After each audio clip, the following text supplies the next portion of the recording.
রবিবারে সহেলির জন্মদিন পড়ায় আমরা দিনের দিন পালন করতে পারিনি, কিন্তু সোমবার ইউনিভার্সিটি ওপেন না হতে হতেই আমাদের কিন্তু প্ল্যান শুরু হয়ে গেল যে কীভাবে সেলিব্রেট করা যায়।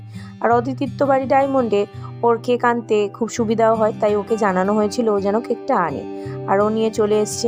এবার গরম পড়ে গেছে, শীতকালে আমরা মাঠেই সেলিব্রেট করতাম, কিন্তু যেহেতু গরম পড়েছে কোথায় সেলিব্রেট করব জায়গা খুঁজতে আমাদের অনেকটা সময় লাগলো।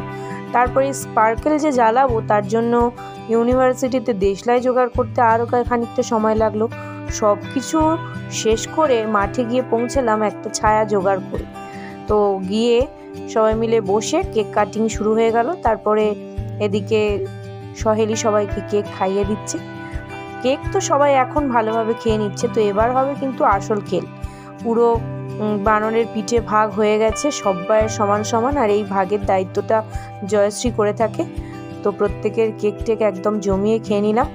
মাসে 2-1টা এরকম জন্মদিন পড়লে কিন্তু মন্দ হয় না, খাওয়া দাওয়া বেশ জমিয়েই হয়। কেমন লাগলো তোমাদের জানিও কিন্তু।